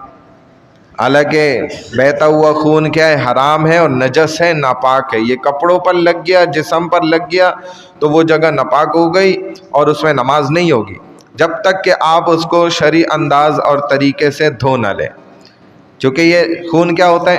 نجس ہوتا ہے، ناپاک ہوتا ہے۔ اور اسی طریقے سے یہ بات بھی یاد رکھیں کہ علاج کی صورت میں ایک شخص کو ایسی کوئی بیماری ہے شدید سخت قسم کی، جس کا یقینی علاج صرف اونٹ کے خون سے ہی ممکن ہے، اور جو دیندار اطباء ہیں، طبیب ہیں، وہ بھی یہ مسئلہ سمجھاتے ہیں کہ بھائی اس کے علاوہ جو ہے نا آپ کی جان نہیں بچ پائے گی، آپ میں کوئی ایسا جراثیم ہے خاص، آپ کو اس کے خون سے نہانا پڑے گا یا خون لگانا پڑے گا، تو خون سے ہی ممکن ہے اس کا علاج، دوسرا کوئی متبادل طریقہ علاج نہ ہو تو صرف اسی صورت میں علاج کے طور پر اس سے لگانے کی اجازت ہوگی، ورنہ عقیدہ یہ رکھنا کہ خون لگانے سے کوئی خاص برکت حاصل ہو جائے گی، یہ غلط ہے۔ بلا وجہ یا جاہلانہ رسومات کی بنیاد پر خون سے نہانا یا جسم پر اس کو لگانا یہ شرعاً ناجائز اور ناپاکی ہے۔ تبھی ذبح کیا جاتا ہے نا ہمارے ہاں، تاکہ شریانے جو ہیں وہ گلے سے کٹ کے اور جو اس کا خون ہے یہ سارا نکل جائے۔ یہی وجہ ہے کہ مشین سے کٹا ہوا جانور یا جھٹکے سے کاٹا گیا جانور یا کرنٹ لگا کے ہلاک کیا ہوا یا ذبح کرنے کا وہ سمجھتے ہیں اس کو مارا گیا جانور، یا ایسے ہی سمندری جانور جس کو کرنٹ سے مارا وہ الٹی ہو کر اوپر آ گئی مچھلیاں، یہ سب کیا ہیں؟ حرام ہو جائیں گی، خود بخود یہ حرام ہو جاتی ہیں۔ اس کو آپ یاد رکھیں کیونکہ یہ کیا ہے؟ ایک شرعی مسئلہ ہے، اور یہ اکثر ہمارے سامنے بھی پیش آتے ہیں ایسے مسائل، تو ہمیں اس کی نالج ہونا بہت ضروری۔ اسی طرح سے عام حالات میں ایک انسان دوسرے انسان میں خون منتقل کرتا ہے، یعنی کہ جس کو ہمارے ہاں خون کا عطیہ دینا کہا جاتا ہے، عام حالات میں دینا تو یہ بالکل حرام ہے، ناجائز ہے، اور یہ کوئی ثواب کا کام نہیں ہے، مطلب کوئی ضرورت نہیں ہے اور آپ ایسے ہی دے رہے ہیں۔ بعض لوگ بیچ رہے ہیں، کہتے ہیں جی ہم ضرورت مند ہیں، ہمارے پاس اور کوئی طریقہ نہیں ہے، اپنا ایک گردہ بیچ رہے ہیں جی، چونکہ میں نے جو ہے نا گھر خریدنا ہے، پیسے اتنے کم ہیں لاکھ، تو جی میں گردہ بیچ رہا ہوں، میں اپنی آنکھ بیچ رہا ہوں، میں اپنے اعضا بیچ رہا ہوں، تو بیچنا تو مطلقاً حرام ہے، اس کی تو کوئی بھی اجازت کسی حال میں نہیں دیتا۔ ہاں اضطراری صورت ہو تو پھر یہ کیا جا سکتا ہے کہ کسی کی جان بچانے کے لیے خون عطیہ کیا جا سکتا ہے، مگر اس میں بھی اس بات کا خیال رکھا جائے گا کہ مجبوری کی حالت میں خون کا خریدنا تو جائز ہے، لیکن خون کا بیچنا یہ تب بھی ناجائز ہے کہ ایک آدمی خون بیچ رہا ہے کہ بھائی مجھے پیسوں کی ضرورت ہے، تو یہ بیچنا کیا ہے؟ یہ ناجائز ہے۔ اور یہ بات آپ یاد رکھیں، بعض لوگ اکثر یہ مسئلہ پوچھتے ہیں کہ یہ پیوند کاری کرانا، پتا جو ہے یہ تو واپسی بڑھ بھی جاتا ہے، اگر کاٹ کے دوسرے کو لگا دیا اس کا کچھ حصہ، اس کا کم تھا تو وہ اس کی جان بھی بچ جاتی ہے، تو تب بھی یہ اضطراری حالت میں جان بچانے کی صورت میں تو اجازت دے دی جاتی ہے کہ چلیں ایسا کر لیا جائے، لیکن یہ غیر اضطراری حالت میں اس کی اجازت قطعاً نہیں ہے، تب بھی اس کو کوئی اجر ثواب کا کام سمجھتے ہوئے نہ کیا جائے، ورنہ اگر ایسی اجازت دے دی جائے گی تو ایک وقت آ جائے گا کہ لوگ اپنے اعضا بیچنا شروع کر دیں گے اور یہ جائز اور حلال سمجھا جائے گا۔ پھر آپ کو مارکیٹ کے اندر لوگوں کے پاس ایسی ایسی چیزیں نظر آئیں گی، لوگ کہیں گے کہ میرے یہ جوتے فلانی ملکہ صاحبہ تھی اس کی کھال کے بنے ہوئے ہیں، یہ بہت مہنگے جوتے ہیں، چیتے کی کھال سے بھی زیادہ مہنگی کھال ہے، میرے یہ جوتے فلانا وہ بادشاہ مرا تھا، فلانا وہ وزیر مرا تھا، فلانا وہ شخص مرا تھا، وہ میں نے بڑی مشکلوں سے بڑی مہنگی یہ کھال خریدی تھی، اس کی میری یہ واسکوٹی بنی ہوئی ہے۔ ہاں، یہ چیزیں پھر مارکیٹ میں آ جائیں گی۔ اگر علماء نے، مفتیان کرام نے اس کی اجازت دے دی تو یہ بات آپ نے شاید پہلے نہیں سنی ہوگی، لیکن میں نے آپ کو الحمدللہ آپ کی برکت سے بتا دی، یہ ہو جائے گا پھر۔ اسی وجہ سے انسانی اعضاء کا بیچنا خریدنا یہ حرام ہے، اس کی بالکل اجازت نہیں ہے، ورنہ مارکیٹ میں جو ہے نا بہت کچھ غلط آپ کو نظر آنے لگ جائے گا، اور ایسا دنیا میں بہت سی جگہوں میں ہو بھی رہا ہے۔ میں اس کا انکشاف نہیں کرتا، نہ وہ باتیں یہاں ذکر کرتا ہوں کیونکہ خطرناک باتیں ہیں، اور کہتے ہیں کہ یہ ایران کی جنگ کے پیچھے بھی یہ ایک وجہ تھی، جس کو میں نہیں کھولتا، آپ خود ڈھونڈیں کیسے یہ وجہ تھی۔ مگر اس میں بھی اس بات کا خیال رکھا جائے گا کہ مجبوری کی حالت میں خون کا خریدنا تو جائز ہے، لیکن خون کا بیچنا تب بھی جائز نہیں ہے۔ ہاں، یہ ضرور ہے کہ ہمارے ہاں معاشرے میں رضاکارانہ طور پر انسان کو وقتاً فوقتاً خون دیتے رہنا چاہیے، کیونکہ ہمارے ملک میں بہت سے لوگ ایسے بھی ہیں، اکثریت جو بیچارے غریب ہیں، کیونکہ خون کے دینے سے کوئی انسان مرتا نہیں ہے۔ ہاں، یہ ضرور ہے کمزور ہو جاتا ہے وقتی اعتبار سے، مگر خون خود دوبارہ بن جاتا ہے، اور اس خون کی وجہ سے کسی کی جان بھی بچ سکتی ہے۔ تو ہمارے معاشرے میں چونکہ غریب لوگ بھی ہیں، بعض دفعہ ان کی جان اس خون سے بچ بھی جاتی ہے، اور خون ہمارے ہاں جو ہے نا مارکیٹ میں یہ اب ایک دھندا بنائے جانے لگ گیا ہے کہ اس کا ایک اصول ہے، اگر آپ کبھی خون لینے گئے ہوں تو آپ کو پتہ ہوگا، تو وہ کہتے ہیں بھائی آپ ایک بوتل خون آپ کو چاہیے، کسی کے لیے بھی جان بچانے کے لیے، جو بھی ایک بوتل خون آپ ابھی دے دیں اور اتنے پیسے بھی دے دیں، یہ باقاعدہ کہا جاتا ہے۔ یہ میں خود آپ کو بتا رہا ہوں، میں نے خود دیکھا ہے ایسا کئی دفعہ۔ اور اگر آپ کہتے ہیں بھائی میں تو ابھی خون نہیں دے سکتا، میں تو خود ایمرجنسی میں ہوں، جس کی جان بچانی ہے، پھر میں خون ادھر دوں گا، اس میں وقت الگ ضائع ہوگا، پھر میں ادھر تک پہنچ ہی نہ پاؤں، میں ہی الٹا ایمرجنسی میں راستے میں گر جاؤں، کیونکہ خون آپ جب ایک دم دیتے ہیں تو کمزوری ہوتی ہے، تو پھر وہ آپ کو مجبوری کی حالت میں کبھی CNIC رکھ لیتے ہیں، کبھی کیا، لیکن پیسے لے کے پھر بوتل دے دیتے ہیں خون۔ تو معاشرے میں دھندا بھی بنائے جانے لگ گیا یہ، اور بہت سے مجبور غریب لوگ جو ہے نا وہ بیچارے خون نہیں خرید پاتے، اس کو ضرورت ہوتی ہے۔ مدارس میں آتے ہیں، ہمارے بنوری ٹاؤن میں آتے تھے، اکثر اعلان ہوتا تھا، یہ دڑو دڑ لڑکے تیار ہوتے تھے بھائی، آستینے اوپر کرتے تھے، بولتے لو جتنا خون چاہیے نکالو، آخری قطرہ تک نکال لو، پٹھان بچے ماشاءاللہ بولتے، تو اس خون کی وجہ سے کسی کی زندگی بچ جائے گی۔ معاشرے میں ایک جو دھندا ہے وہ بھی ختم ہوگا، خون دیتے رہنا چاہیے، یہ ایک کار ثواب بھی ہے۔ تیسری چیز جو فرمائی وہ خنزیر کا گوشت، سور کا، اور اس پر اس بات پہ اتفاق ہے علماء کا کہ اس کی تمام چیزیں جسم کی حرام ہے، مطلقاً ہر عضو ہر چیز اس کی حرام ہے۔ یعنی کہ بعض لوگ ہمارے آتے ہیں، وہ بتاتے ہیں جی یہ دیکھیں پیور لیدر ہے، پیور لیدر کی جیکٹ ہے، اس میں آپ -20 ڈگری میں بھی سینٹی گریڈ میں چلے جائیں آپ کو ٹھنڈ نہیں لگے گی۔ ہمارے کتنے ساتھیوں نے، دوستوں نے ہمیں خود ایسے دکھا، اور تھوڑا سا تحقیق کرنے پہ پتہ چلا جی یہ خنزیر کی کھال سے بنی ہوئی، دیکھیں، اور مسلمان وہ پہن کے ساری سردیوں میں اس نے اسی میں نمازیں پڑھی ہیں۔ تو اب آپ جائیں مفتیان کرام سے مسئلہ پوچھیں، خنزیر کی کھال کی بنی ہوئی جیکٹ میں نماز ہو جاتی ہے؟ خنزیر کی کھال کی بنی ہوئی ٹوپی تھی، اس میں نماز ہو گئی؟ جرابیں تھیں، اس میں نماز ہو گئی؟ تو آپ خود معلوم کر لیں۔ ایسی بھی اشیاء ہمارے یہاں معاشرے میں دکانوں پہ عام ہیں، کھانے پینے کی چیزوں کے اندر بھی سور کی چربی کا اس کے اندر داخل ہے وہ، اور اس کا فارمولہ بھی لکھا ہوا ہے باقاعدہ، جو کوڈ نمبر ہے۔ تو ایک دوست کو دیکھا، وہ ہر چیز کو پہلے نا QR کوڈ اس سے نا اسکین کر کے دیکھتا تھا کہ یہ نمبر تو اس پہ نہیں ہے، جس میں سور کی چربی ہوتی ہے شامل، تب وہ کھاتا تھا اور اس کے بغیر نہیں کھاتا تھا۔ تو اب فرمایا کہ اس کی چربی بھی حرام ہے، اور کیوں حرام ہے؟ تو ہم سیدھا جواب دیں گے بھائی اللہ نے ہمیں بتلائے کہ یہ سب حرام ہے، حضور صلی اللہ علیہ وسلم نے ہمیں بتلائے کہ یہ سب حرام ہے، لہذا ہمیں تو کسی بھی بحث میں پڑھنے کی ضرورت ہی نہیں ہے۔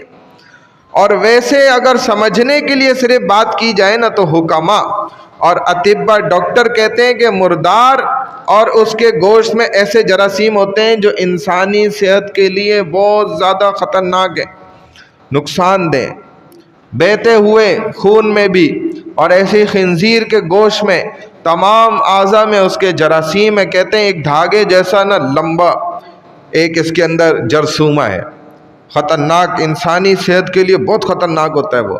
اور جو لوگ اس کو جائز بھی قرار دیتے ہیں وہ یہ کہتے ہیں کہ چونکہ یہ ایک خاص درجہ حرارت پر اس کا گوشت پکایا جاتا ہے تو اس میں یہ جرثومہ ہلاک ہو جاتا ہے، لیکن اس میں بھی یہ بات یقینی نہیں ہے، گارنٹی سے نہیں کہی جا سکتی کہ اس میں یہ ایک ہی جرثومہ ہوتا ہے، ایک ہی جراثیم ہے، یا اس کے علاوہ بھی اور بھی قسم کے جراثیم موجود ہیں، تو یہ بات بھی اس کے اندر کنفرم نہیں ہے۔ بعض دفعہ ان تجربات سے ایسا بھی ہوتا ہے کہ ایک دفعہ ایک بندہ جیسے اس کی دوا نکالتے ہیں، بناتے ہیں، یہ بڑے بڑے اطباء مشہور کر دیتے ہیں، میں نام نہیں لیتا، آپ لوگ سمجھدار ہیں خود، اس کی تشہیر کر دیتے ہیں، میڈیا میں پھیلا دیتے ہیں، ہر مرد عورت یہ سمجھتا ہے کہ اس دوا کے بغیر تو اب کوئی زندہ رہ ہی نہیں سکتا، اس کے بغیر، اور اس میں تو بڑی شفا ہے، بڑے اس کے فائدے ہیں، صحت کو اچھا کر دیتی۔ اب کچھ عرصے بعد وہی ڈاکٹر، طبیب، اطباء جو ہے نا کہتے ہیں بھائی یہ دوا تو انسانی صحت کے لیے بڑی خطرناک ہے، جس کو پہلے ابھی تھوڑا عرصہ پہلے تک وہ خود اچھا کہہ رہے تھے اب اس کو خود برا کہنے لگتے۔ تو ایک مسلمان کبھی دنیاوی ڈاکٹروں اور سائنسدانوں اور ان کی اتباع نہیں کرتا، بلکہ اللہ اس کے رسول کی اتباع کرتا ہے، یہ بات بھی یاد رکھیں۔ چوتھی چیز، وہ جانور جس کو کسی غیر اللہ کے نام پر نامزد کیا گیا، یعنی کہ یہ بھی حرام ہے۔ پہلی تین چیزوں میں تو آپ دیکھیں مادی اعتبار سے نجاست تھی، اور اس چوتھی چیز میں تو باطنی اعتبار سے نجاست ہے، اور وہ کیا ہے؟ غیر اللہ کے نام پر کسی جانور کو متعین خاص کر دینا۔ اب اس شخص کے عقیدے میں ہی نجاست ہے غور کیا جائے تو، کیونکہ اللہ فرماتے ہیں انما المشرکون نجس، مشرک میں نجاست ہے، لیکن یہ نجاست کوئی ظاہری تھوڑی ہے، یہ باطنی نجاست ہے، یعنی ظاہر میں آپ کو کوئی گندگی نظر نہیں آئے گی اس کے اندر، لیکن حقیقت میں باطنی اعتبار سے اس کے اندر یہ گندگی چھپی ہوئی ہے۔ کہ دیکھیں غیر اللہ پر نامزد کرنے کی بہت ساری صورتیں ہیں، جن میں سے دو بڑی صورتیں یہ ہیں کہ جیسے پہلی صورت کہ ایک جانور ہے، ایک گائے ہے، بکرا ہے، مرغا ہے، اس کو غیر اللہ کے نام پر نامزد کر دیا، جیسے فلاں بت کے لیے، فلاں پیر کے لیے، فلاں مزار والے کے لیے، ہمارے فلاں دیوتا کے لیے، اس کی خوشی کے لیے، اور پھر اس کو جو ہے نا ذبح کرتے ہیں، اس وقت بھی اس کا نام لیتے ہیں کہ بھئی فلانے پیر کے نام، فلانے ہمارے شیخ صاحب کے نام، فلانے بابا کے نام، فلانے جو ہے نا چاہے وہ اپنے والد کا نام لے، حتیٰ کہ علماء فرماتے ہیں محمد الرسول اللہ صلی اللہ علیہ وسلم کا نام لے، تو یہ ذبح کیا ہو گیا؟ بتائیں بھائی، کوئی میں کہتا ہوں، جب کہتا ہوں بھائی بسم اللہ اللہ اکبر تو صحیح ہے، میری نیت بھی ٹھیک ہے، اور جب میں کہوں گا کہ بسم محمد صلی اللہ علیہ وسلم تو یہ میں نے صحیح کیا؟ بتائیں نا بھائی، اتنا سوچ کیوں رہے؟ غلط کیا، نام تو بڑا مبارک لیا لیکن غلط جگہ پر میں نے لیا، حالانکہ یہ نام تو آپ کہتے کہ بھائی ہر جگہ چلے گا، ادھر کیوں نہیں چل رہا؟ تو غور کرنے کی بات ہے، تھوڑا سا علم سے سوچنے کی بات ہے کہ اپنے علم کو غلط نہ کریں، علم کو خدا کے لیے صحیح رہنے دیں۔ تو دو صورتیں، پہلا جانور کو غیر اللہ کے نام پر نامزد کر دیا فلاں بت کے لیے، اب اسی شخص کے نام پر اس کو ذبح بھی کر رہا ہے، فلاں دیوتا کے لیے، پھر ذبح کرتے ہوئے بھی نام اسی شخص کا لیا، تو یہ حرام ہے۔ اور اگر نامزد کیا غیر اللہ کے لیے اور ذبح کے وقت اللہ کا نام لیا دوسری قسم مختص کر دیا جانور کہ بھئی یہ لات کے لیے، عزا کے لیے ہے، منات کے لیے، فلانے پیر صاحب کے نام کا جانور ہے، یہ فلانے کے نام کا جانور ہے، اور ذبح کرتے ہوئے اللہ ہی کا نام لیا، تو یہ بھی کیا ہے؟ حرام ہے۔ کیا ہے بھائی؟ یہ بھی حرام ہے۔ اور بعض لوگ جو نظر و نیاز غیر اللہ کے نام کی تقسیم کرتے ہیں، کھلاتے ہیں، یہ بھی حرام ہے، یہ بھی حلال نہیں ہے۔ یہ سلسلہ صرف جانور تک نہیں ہے، بلکہ یہ ہر کھانے پینے کے اوپر بھی ہے۔ اگر وہ یہ کہے کہ لات و عزا کے نام پر میں یہ نظر و نیاز کر رہا ہوں جو بتوں کے نام ہے، تب بھی ٹھیک نہیں، اور میں یہ اپنے والد اور والدہ کے نام کی کر رہا ہوں تب بھی ٹھیک نہیں ہے، اور یہ کہے کہ لات و عزا کو بھی تو سجدہ حرام تھا، لیکن یہ تو ہمارے پیر ہیں، یہ تو ہمارے فقیر صاحب یا ہمارے پیروں کے پیر ہیں، ان کو سجدہ کرنا کوئی حرام تھوڑی ہے، اور سجدہ کر رہے ہیں ان کو، تو یہ بھی حرام ہے۔ حالانکہ سب سے بڑا بزرگ ولی اور پیر کون گزرا ہے؟ رسول اللہ صلی اللہ علیہ وسلم گزرے۔ اور سب سے بڑے دنیا کے مریدین کون گزرے؟ رسول اللہ صلی اللہ علیہ وسلم کے اصحاب گزرے۔ کیا پیروں کے پیر، ولیوں کے ولی، بزرگوں کے بزرگ، اماموں کے امام، نبیوں کے نبی رسول اللہ صلی اللہ علیہ وسلم نے کبھی صحابہ جیسے زبردست مریدین سے اپنے آگے سجدہ کروایا؟ اپنے نام کی نظر و نیاز ایک دفعہ کروائی؟ اپنے لیے کبھی ایک دفعہ ایسا کچھ کیا؟ اگر ایک کوئی ثبوت لا کر دے دے ہمیں تو ہم مان جائیں گے، ہم بھی کرنا شروع کریں گے۔ تو آپ صلی اللہ علیہ وسلم کے لیے تو کوئی جانور آپ کے نام کا نامزد نہیں کیا جا رہا، نہ رسول اللہ صلی اللہ علیہ وسلم کو کبھی کوئی ایک واقعہ آپ ایسا نہیں دکھا سکتے کہ جس کے اندر رسول اللہ صلی اللہ علیہ وسلم کے نام پر صحابہ نے عقیدت میں آ کر، محبت میں، عشق میں کہا ہو کہ بھائی یہ اونٹ جو ہے رسول اللہ صلی اللہ علیہ وسلم کے نام کا۔ کبھی کہا ایسا؟ کوئی ایک واقعہ سنا دے، دکھا دے، لے آئے بھائی۔ کبھی نامزد نہیں کیا، کیونکہ صحابہ جانتے تھے سب ناجائز حرام ہے۔ ایسے ہی جیسے حضور صلی اللہ علیہ وسلم کے روزے مبارک پر کبھی آپ نے نہیں دیکھا ہوگا، نہ دیکھیں گے قیامت تک، کوئی جانور لے کر جائے اور وہاں ذبح کیا جاتا ہو کہ بھائی اس سے بڑا کوئی مزار یا کوئی درگاہ یا کوئی جگہ ہے؟ یہی تو حالانکہ وہاں عام ہوتا تھا۔ انہی قبر والے نے تو ماشاءاللہ ان سب غلط چیزوں کو روکا، آپ اسی لیے آئے تھے۔ اور رسول اللہ صلی اللہ علیہ وسلم کی جو سیرت چل رہی ہے اس میں تو آپ نے بے تحاشا ایسے واقعات سنے کہ بتوں کے سامنے لاتے تھے اور ذبح کرتے تھے۔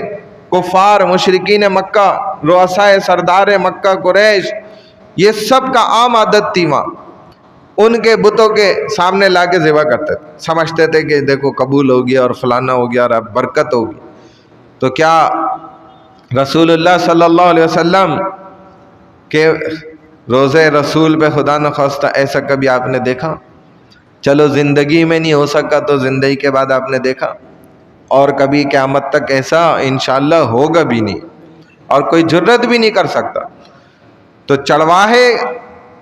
چڑھاوے یہ جو مشہور ہوئے ہیں نا بھائی، ہمیں کیا تکلیف ہے مولویوں کو یہ راستے روکنے کی اور منع کرنے کی؟ یہ تو راستے ہم ہی تک تو آتے ہیں۔ اگر کوئی چڑھاوے کرے گا تو ہمیں فائدہ نہیں ہوگا، ہماری مت ماری گئی ہے۔ یہ آپ عقل سے سوچیں، ہمیں منع کرنے سے نقصان ہے؟ نہیں ہے نقصان، تو یہ ہم کیوں منع کر رہے ہیں بھائی؟ کل کو جواب دینا۔ فَمَنِ اسْتُرَّ غَيْرَ بَاغٍ وَلَا عَادٍ فَلَا إِثْمَ عَلَيْهِ إِنَّ اللَّهَ غَفُورٌ رَحِيمٌ۔ البتہ اگر کوئی شخص مجبوری کی حالت میں ہو اور نہ تو وہ لذت حاصل کرنے کے لیے اور نہ حد سے آگے بڑھنے کے لیے ایسا کرے، کھا لے، تو اس پر کوئی گناہ نہیں ہے، تو بے شک اللہ بڑا بخشنے والا انتہائی مہربان ہے۔ مجبور وہ شخص ہوتا ہے اضطراری حالت میں کہ جس کی جان خطرے میں آ جائے، کوئی حلال چیز میسر نہیں ہے، جنگل بیابان میں ہے، صحرا میں ہے، ریتیلی زمین ہے، ویرانے میں ہے، پہاڑوں کے اندر موجود ہے یا ہمارے جیسے مردہ دلوں والے انسانوں کے درمیان میں رہتا ہے؟ یہ بھی ہو سکتا ہے کہ ہمارے پڑوس میں رہتا ہے اور ہمیں پتہ ہی نہیں ہے 3 دن سے فاقے میں. اب تو اس کے لیے حرام بھی کھانا حلال ہو گیا نا، اتنا کہ وہ اپنی جان بچا لے، کیونکہ ہم جیسے مردار دل والے لوگوں کا وہ پڑوسی ہے، ہم جیسے مردار دل والوں کا وہ محلے کا ساتھی ہے، مسجد کا ساتھی ہے. ایسا تو صحابہ کے ساتھ ہوا. ایک صحابی فرماتے ہیں نا، میں غشی کھا کے گر جاتا تھا، لوگ گزرتے تھے سمجھتے تھے میں فلانی بیماری والا ہوں اور مجھے ایسے جوتوں سے منہ کو دباتے تھے اور آگے چلے جاتے تھے، حالانکہ حقیقت یہ تھی کہ وہ بھوک تھی، وہ کوئی بیماری نہیں ہوتی تھی، وہ فاقہ ہوتا تھا. میں بھوک سے ایسا بھوکا ہوتا تھا، غشی آتی تھی، بے ہوش ہو کے گر جاتا. لوگ سمجھتے تھے نا جیسے یہ کوئی بیماری ہے. تو ہم جیسے ویران دل والوں کے درمیان اگر کوئی ایسا رہے تو آس پڑوس میں کہیں تو پھر حرام بھی وہ انسان کھا لے گا. اس کے لیے ہم نے کیا کر دیا بھائی؟ حرام کا راستہ ہم نے کھول دیا.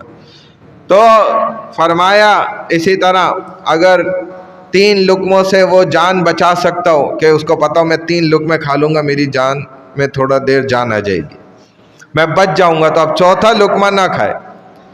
4 لقموں سے جان بچ سکتی ہے تو 5واں نہ کھائے، 5 سے بچ سکتی ہے تو 6واں نہ کھائے، تجاوز نہ کرے، یہ مطلب ہے. اب اگر کسی کی جان خطرے میں تو جان بچانے کے لیے بھی کہتے ہیں حرام دوا بھی لے سکتا ہے، لیکن چند شرائط کے ساتھ. اس پر مجبور شخص کا حرام دوا استعمال کرنا جائز ہے. تو واقعی جانی بیماری ہو، جان جانے کا خطرہ ہو، یہ نہ ہو کہ بیماری جان لیوا نہیں تھی بلکہ بس وہ حرام چیز کا مزہ لینا چاہتا تھا. جیسے کوئی ہمیشہ کسی کو نزلے والا شخص ہے، اس کو کسی نے کہہ دیا بھئی آپ شراب پیتے رہے، اس سے آپ سیٹ رہیں گے. جیسے ہمارے ہاں بھی لوگ کہتے ہیں یار اس کا علاج میں آپ کو بتاؤں کیا ہے؟ ہاں بتاؤ یار. سگریٹ پیا کرو، سگریٹ، ماوا کھایا کرو، ماوا، تمہارا ہاضمہ اچھا ہو جائے. اب ماوے سے ہاضمہ سگریٹ سے اچھا تو ہو گیا، لیکن پتے جگر سب ختم، ٹیں ہو گیا بندے، جان سے گیا، ہاضمہ تو ٹائٹ ہو گیا. یہ تو ہے. کولڈ ڈرنک زیادہ پیا کرو. اب یہ سب کیا ہے بھائی؟ یہ غلط ہے.